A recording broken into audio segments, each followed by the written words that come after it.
नमस्कार साथियों, हमारे YouTube चैनल तैयारी 24x7 में आपका स्वागत है। आज का जो वीडियो है वो इतिहास का ही वीडियो है और इस वीडियो में बिहार संबंधित प्रश्न यानी स्वतंत्रता संग्राम के समय बिहार का क्या योगदान था उससे रिलेटेड क्वेश्चन इसमें शामिल किया गया। 25 क्वेश्चन को मैंने इसमें शामिल किया हूँ और यह जो 25 क्वेश्चन है वो बिहार के हर एग्ज़ाम के लिए, चाहे वो बीपीएससी सिविल सर्विसेज का हो या आपका बीएसएससी का हो, बिहार दरोगा हो, बिहार पुलिस हो या आपका बीपीएससी टीआरई का एग्ज़ाम हो, किसी भी एग्ज़ाम के लिए यह क्वेश्चन बहुत महत्वपूर्ण है। तो मैं कहता हूं कि आप इस वीडियो में अंत तक बने रहिए और इस वीडियो को देखिए, इसमें से कितने क्वेश्चन को आप पहले से जानते थे। चलते हैं, आज के सेशन की शुरुआत करते हैं और अपने पहले प्रश्न की ओर चलते हैं। हमारा पहला प्रश्न है आज का, स्वतंत्रता संग्राम स्वतंत्रता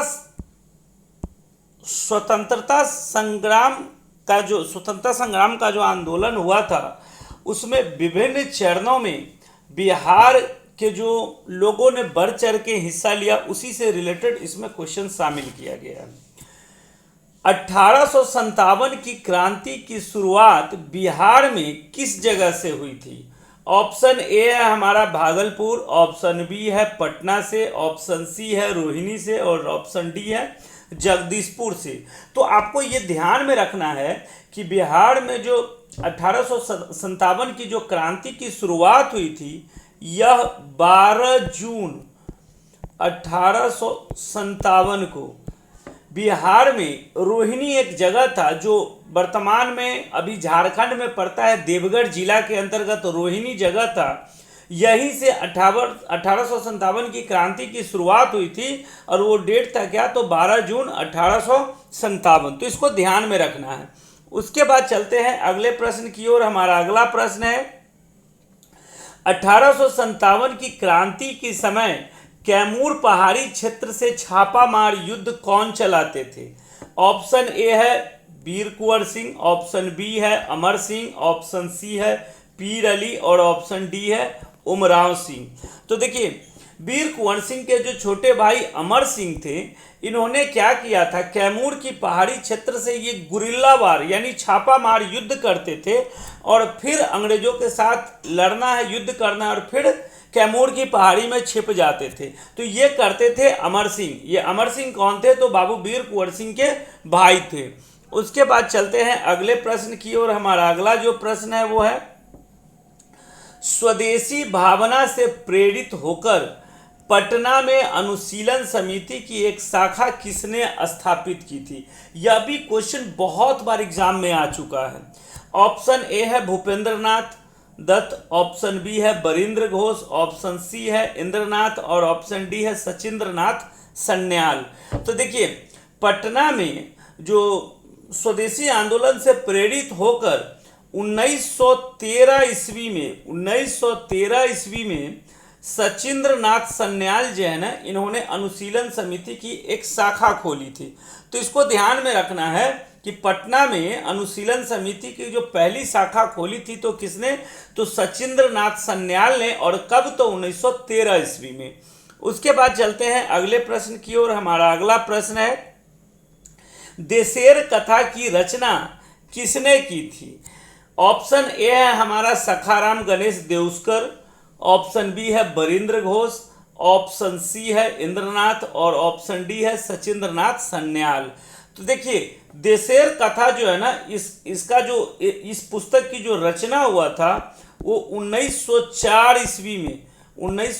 ईस्वी में सखाराम गणेश देउस्कर के द्वारा देशेर कथा की रचना की गई थी। उसके बाद चलते हैं अगले प्रश्न की ओर। हमारा अगला प्रश्न है,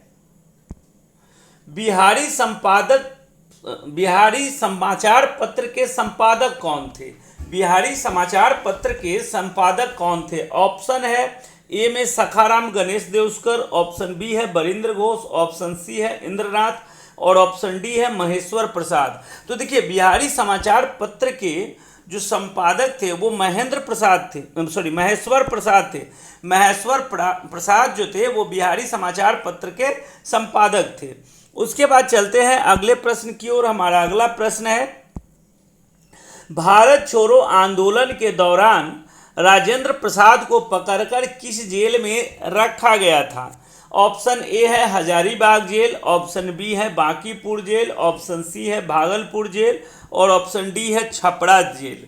तो आपको ध्यान में रखना है कि भारत छोड़ो आंदोलन के दौरान 9 अगस्त 1942 को डॉक्टर राजेंद्र प्रसाद को सदाकत आश्रम, पटना के सदाकत आश्रम से उन्हें पकड़ा गया था और उन्हें बांकीपुर जेल में रखा गया था। तो इसका सही उत्तर क्या हो जाएगा? बांकीपुर जेल। अगर पूछे कि कहाँ से पकड़ा गया था तो उन्हें सदाकत आश्रम, पटना के सदाकत आश्रम से पकड़ा गया था। कब पकड़ा गया था?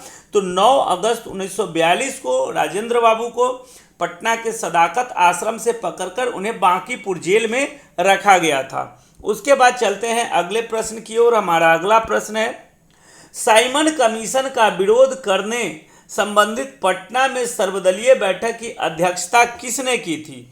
ऑप्शन ए है राजेंद्र प्रसाद, ऑप्शन बी है अनुग्रह नारायण सिन्हा, ऑप्शन सी है अली इमाम और ऑप्शन डी है पीर अली। तो देखिए, साइमन कमीशन के विरोध में पटना में जो सर्वदलीय बैठक की अध्यक्षता हुआ था वो अनुग्रह नारायण सिन्हा इसके अध्यक्ष थे और इनकी अध्यक्षता में सर्वदलीय बैठक की मीटिंग हुई थी जिसमें साइमन कमीशन का विरोध किया गया था। तो इसका सही उत्तर क्या हो जाएगा? अनुग्रह नारायण सिन्हा। उसके बाद चलते हैं अगले प्रश्न की ओर। हमारा अगला प्रश्न है, पटना में सदाकत आश्रम की स्थापना किसने की थी? ऑप्शन ए है राजेंद्र प्रसाद, ऑप्शन बी है जयप्रकाश नारायण, ऑप्शन सी है महात्मा गांधी और ऑप्शन डी है मजहरुल हक। तो देखिए, पटना में सदाकत आश्रम की स्थापना 1921 ईस्वी में मजहरुल हक द्वारा किया गया था। ये बहुत इंपॉर्टेंट क्वेश्चन है, बहुत बार एग्जाम में पूछा गया है। तो पटना में सदाकत आश्रम की स्थापना किसने किया था? तो मजहरुल हक ने 1921 ईस्वी में पटना का जो दीघा क्षेत्र है इसी क्षेत्र में इन्होंने क्या किया था? सदाकत आश्रम की स्थापना किया था। उसके बाद हम चलते हैं अगले प्रश्न की ओर। हमारा अगला प्रश्न है, चंपारण एग्रेरियन कमेटी की आरंभिक बैठक कहाँ आयोजित की थी? यानी आपको ध्यान में होगा, जब महात्मा गांधी जब आते हैं चंपारण सत्याग्रह के लिए, ये जब 1917 में चंपारण क्षेत्र में आते हैं तो नीलों के खिलाफ ये आंदोलन करना शुरू करते हैं। तो एक कमेटी बनाई जाती है और उसका जो मीटिंग होता है, आरंभिक मीटिंग होता है, जिसको हम चंपारण एग्रेरियन कमेटी के नाम से जानते हैं। और इसकी पहली बैठक कहाँ हुई थी? ऑप्शन ए है चंपारण में, ऑप्शन बी है भागलपुर में, ऑप्शन सी है पटना में और ऑप्शन डी है रांची में। तो इसकी प्रारंभिक बैठक जो हुई थी ना वो रांची में हुई थी। और कब हुई थी? तो 11 जुलाई 1917 ईस्वी को चंपारण एग्रेरियन कमेटी की बैठक रांची में हुई थी। उसके बाद चलते हैं अगले प्रश्न की ओर। हमारा अगला प्रश्न है, द मदरलैंड समाचार पत्र का प्रकाशन कहाँ से किया जाता था? ऑप्शन ए है कलकत्ता, ऑप्शन बी है लखनऊ, ऑप्शन सी है पटना और ऑप्शन डी है रांची। तो देखिए, मदरलैंड जो है ना, ये मदरलैंड समाचार पत्र, इसका प्रकाशन पटना के वही सदाकत आश्रम से, आपको मैंने बताया कि सदाकत आश्रम जिसकी स्थापना मजहरुल हक ने किया था 1921 ईस्वी में, यहीं से मदरलैंड समाचार पत्र का प्रकाशन होता था। और मदरलैंड जो है ना वो अंग्रेजी भाषा की समाचार पत्र था, है ना। इसको ये भी ध्यान में रखना है कि मदरलैंड किस भाषा में छपती थी? तो अंग्रेजी भाषा में छपती थी। और इसका प्रकाशन कहाँ से होता था? तो पटना के सदाकत आश्रम से मदरलैंड का प्रकाशन होता था। उसके बाद चलते हैं अगले प्रश्न की ओर। हमारा अगला प्रश्न है, निम्नलिखित में से सर्च लाइट समाचार पत्र के संपादक कौन थे? ऑप्शन ए है राजेंद्र प्रसाद, ऑप्शन बी है मुरली मोहन प्रसाद, ऑप्शन सी है मजहरुल हक और ऑप्शन डी है श्री कृष्ण सिंह। तो देखिए, सर्च लाइट समाचार पत्र के संपादक बहुत दिनों तक रहे थे। मुरली मोहन प्रसाद जो है ना, वो सर्च लाइट समाचार पत्र के संपादक रहे हैं।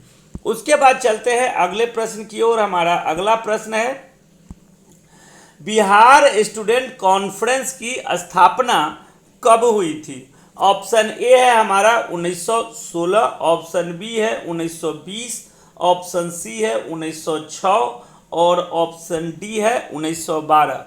तो बिहार स्टूडेंट कॉन्फ्रेंस की स्थापना 1906 ईस्वी में राजेंद्र प्रसाद और उनके जो सहयोगी थे, राजेंद्र प्रसाद और उनके सहयोगी के मदद से 1906 ईस्वी में बिहार स्टूडेंट कॉन्फ्रेंस की स्थापना हुई थी।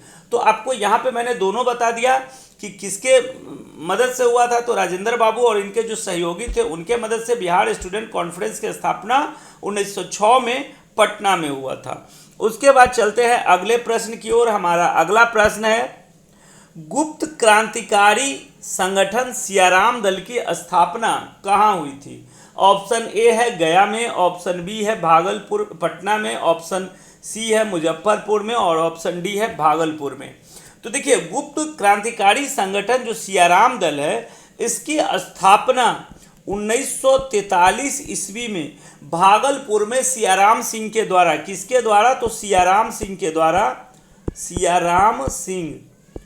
द्वारा 1943 ईस्वी में भागलपुर में सियाराम दल की स्थापना की गई थी। यह एक गुप्त क्रांतिकारी संगठन था। तो ये बिहार के क्षेत्र में, भागलपुर के क्षेत्र में सक्रिय था। उसके बाद हम चलते हैं अगले प्रश्न की ओर। हमारा अगला प्रश्न है, पटना सचिवालय गोलीकांड में शहीद राम गोविंद सिंह किस स्कूल के छात्र थे? ऑप्शन ए है Patna high school, option B है Punpun high school, option C है मिलर हाई स्कूल और ऑप्शन डी है बीएन कॉलेज। देखिए, जितने क्वेश्चन को मैं शामिल किया हूं, एक एक क्वेश्चन बहुत इंपॉर्टेंट है और अगर आप लोग का सहयोग रहा तो मैं आधुनिक से लेके मध्य और प्राचीन तीनों जो इतिहास के तीनों पार्ट है, वो बिहार के जितने भी इंपॉर्टेंट क्वेश्चन है, एक एक को मैं आपके सामने ला के रख दूंगा।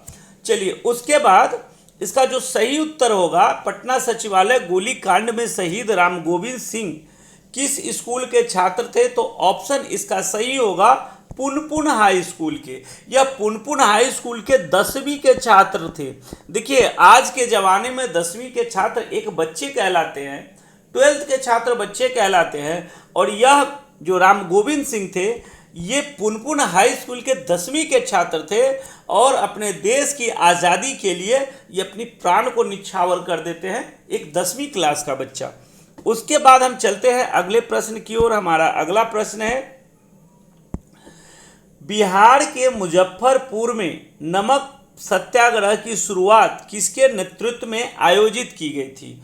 ऑप्शन ए है रामदयालु सिंह, ऑप्शन बी है जनकधारी सिंह, ऑप्शन सी है रामनंदन सिंह और ऑप्शन डी है उपरोक्त में से सभी। तो देखिए, बिहार में जो नमक सत्याग्रह जो है ना, नमक सत्याग्रह हुआ था, भिन्न भिन्न जिलों में आयोजित हुआ था, तो कोई ना कोई उसका नेतृत्व किए थे। तो यहाँ पे जो मुजफ्फरपुर में नमक सत्याग्रह हुआ था, इसका जो नेतृत्व रामदयालु सिंह भी कर रहे थे, जनकधारी सिंह भी कर रहे थे और रामनंदन सिंह भी कर रहे थे। तो इसका सही उत्तर क्या हो जाएगा? उपरोक्त सभी। उसके बाद हम चलते हैं अगले प्रश्न की ओर। हमारा अगला जो प्रश्न है वो है, 1920 ईस्वी में बिहार प्रांतीय राजनीतिक सम्मेलन की बैठक कहाँ हुई थी? ऑप्शन ए है पटना, ऑप्शन बी है रांची, ऑप्शन सी है भागलपुर, ऑप्शन डी है मुजफ्फरपुर। तो देखिए, 1920 ईस्वी में बिहार प्रांतीय राजनीतिक सम्मेलन का जो बैठक हुआ था, ये भागलपुर में आयोजित हुआ था और इसके जो अध्यक्ष थे वो राजेंद्र बाबू थे। राजेंद्र प्रसाद जो थे वो 1920 में जो बिहार प्रांतीय राजनीतिक सम्मेलन हुआ था, उसका बैठक के अध्यक्ष थे राजेंद्र प्रसाद, और ये कहाँ हुआ था? तो भागलपुर में हुआ था। तो इसको भी ध्यान में रखना है। उसके बाद चलते हैं अगले प्रश्न की ओर। हमारा अगला प्रश्न है, बिहार में चौकीदारी कर का विरोध मुख्य रूप से किस आंदोलन के समय में हुआ था? देखिए, बिहार में चौकीदारी कर जो है ना, वो उसमें कुछ जिला बहुत सक्रिय थे, जिसमें बेगूसराय था, सारण था, चंपारण था, जिसमें सबसे ज़्यादा चौकीदारी कर का विरोध जो सफल हुआ था वो चंपारण में हुआ था। तो ये पूछा जा रहा है कि चौकीदारी कर का जो विरोध हो रहा था उस समय देश स्तर पर कौन सा आंदोलन चल रहा था। ऑप्शन ए है भारत छोड़ो आंदोलन, ऑप्शन बी है असहयोग आंदोलन, ऑप्शन सी है सविनय अवज्ञा आंदोलन और ऑप्शन डी है चंपारण सत्याग्रह।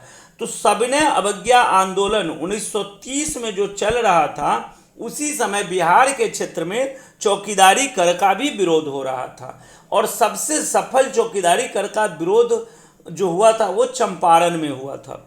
उसके बाद चलते हैं अगले प्रश्न की ओर। हमारा अगला प्रश्न है, भारत में वहाबी आंदोलन का प्रमुख केंद्र कौन सा था। ऑप्शन ए है सितना, ऑप्शन बी है लखनऊ, ऑप्शन सी है पटना और ऑप्शन डी है दिल्ली। तो देखिए, भारत में वहाबी आंदोलन का जो शुरुआत हुआ था ये तो सितना से हुआ था, लेकिन इसका जो प्रमुख केंद्र था यह पटना था। पटना वहाबी आंदोलन का प्रमुख केंद्र था। ये 1820 से 22 तक चलते रहा था। तो वहाबी आंदोलन का प्रमुख केंद्र कौन था? पटना था। इसका सही उत्तर क्या हो जाएगा? पटना होगा। उसके बाद चलते हैं अगले प्रश्न की ओर। हमारा अगला प्रश्न है, बिहार में खिलाफत आंदोलन की शुरुआत किसके नेतृत्व में हुई थी। ऑप्शन ए है इमाम हसन, ऑप्शन बी है शौकत अली, ऑप्शन सी है पीर अली और ऑप्शन डी है मजहरुल हक। तो देखिए, बिहार में जो खिलाफत आंदोलन जो हुआ था उसका नेतृत्व मजहरुल हक ने किया था। ये भी बहुत इंपॉर्टेंट है कि बिहार में खिलाफत आंदोलन की शुरुआत हुई थी तो उसका नेतृत्व किसने किया था? तो मजहरुल हक ने बिहार में खिलाफत आंदोलन का नेतृत्व किया था। उसके बाद हम चलते हैं अगले प्रश्न की ओर। हमारा अगला प्रश्न है, बिहार में होम रूल आंदोलन का नेतृत्व किसने किया था। ऑप्शन ए है हमारा इमाम हसन, ऑप्शन बी है सरोजिनी नायडू, ऑप्शन सी है पीर अली और ऑप्शन डी है मजहरुल हक। तो देखिए, बिहार में होम रूल का जो मीटिंग हुआ था, बैठक हुआ था, ये 1916 ईस्वी में 1916 ईस्वी में बांकीपुर में हुआ था। इसको ध्यान में रखना है, बांकीपुर, पटना बांकीपुर में हुआ था और इसके जो अध्यक्ष थे वो मजहरुल हक ही थे। तो इसको ध्यान में रखना है कि बिहार में होम रूल आंदोलन का नेतृत्व किसने किया था? तो मजहरुल हक ने ही किया था। उसके बाद चलते हैं अगले प्रश्न की ओर। हमारा अगला प्रश्न है, सर्वप्रथम बिहार को बंगाल से अलग करने की मांग 1903 ईस्वी में किस पत्रिका के माध्यम से उठी थी। इसको याद भी रखना है कि सबसे पहले बंगाल से बिहार को अलग करने की मांग कब उठी थी? तो 1903 ईस्वी में। और किस पत्रिका के माध्यम से उठी थी? तो ऑप्शन है ए में सर्चलाइट, ऑप्शन बी है बिहार हेराल्ड, ऑप्शन सी है बिहार टाइम्स और ऑप्शन डी है मदरलैंड। तो 1930 ईस्वी में यह बिहार टाइम्स जो है ना, बिहार टाइम्स के माध्यम से बंगाल से बिहार को अलग करने की मांग उठी थी। लेकिन बिहार जो है ना वो अलग हो ही जाता है। कब? तो 1912 ईस्वी में बंगाल से अलग हो जाता है। उसके बाद चलते हैं अगले प्रश्न की ओर। हमारा अगला प्रश्न है, बिहार के किस जेल के कैदियों ने लोटा विद्रोह किया था। ऑप्शन ए है सारण जेल, ऑप्शन बी है मुजफ्फरपुर जेल, ऑप्शन सी है पटना जेल और ऑप्शन डी है भागलपुर जेल। तो देखिए, ये लोटा विद्रोह क्या है इसके बारे में थोड़ा समझते हैं कि बिहार में 1856 ईस्वी में मुजफ्फरपुर के जेल में जितने भी कैदी थे उन्हें पीतल का लोटा पानी पीने के लिए मिलता था। लेकिन उस समय क्या किया गया, जो जेलर थे उन्होंने क्या किया, एक फरमान जारी किया कि जितने भी पीतल के लोटे हैं उन सभी कैदियों से वापस ले लिया जाए और उन सबको मिट्टी का लोटा दिया जाए। तो इसके खिलाफ में मुजफ्फरपुर के जेल में जो कैदी होते हैं वो लोटा विद्रोह करते हैं। तो इसका सही उत्तर क्या हो जाएगा? मुजफ्फरपुर होगा। उसके बाद चलते हैं अगले प्रश्न की ओर। हमारा अगला प्रश्न है, बिहार में गौ हत्या रोकने के लिए गौरक्षणी सभा की स्थापना कब हुई थी। ऑप्शन ए है 1893, ऑप्शन बी है 1905, ऑप्शन सी है 1927 और ऑप्शन डी है 1921। तो बिहार में गौ हत्या रोकने के लिए गौरक्षणी सभा की स्थापना 1893 में हुआ था। इसका सही उत्तर क्या होगा? 1893। उसके बाद चलते हैं अगले प्रश्न की ओर। हमारा अगला प्रश्न है, संथाल विद्रोह की शुरुआत कब हुई थी? ऑप्शन ए है 1855, ऑप्शन बी है 1876, ऑप्शन सी है 1842 और ऑप्शन डी है 1864। तो बिहार में संथाल विद्रोह की जो शुरुआत हुई थी वो 1855-56 में हुआ था और 1855 में इसकी शुरुआत हुई थी। और इसके जो नायक थे वो सिद्धू कान्हू और उनके और दो भाई थे चांद भैरव, ये चारों थे, लेकिन सबसे ज़्यादा नाम सिद्धू और कान्हू का आता है। उसके बाद चलते हैं अगले प्रश्न की ओर। हमारा अगला प्रश्न है, 1942 ईस्वी में जयप्रकाश नारायण ने हजारीबाग जेल से किस चीज के सहायता से भागने में सफल रहे थे? आपने देखा होगा कि दो बीपीएससी 67वीं में, हाँ 67वीं का पीटी में एक क्वेश्चन पूछा गया था कि 1942 में जयप्रकाश नारायण जो है ना वो हजारीबाग जेल से भागते हैं। तो वो जेल से भागते हैं, किस दिन भागते हैं?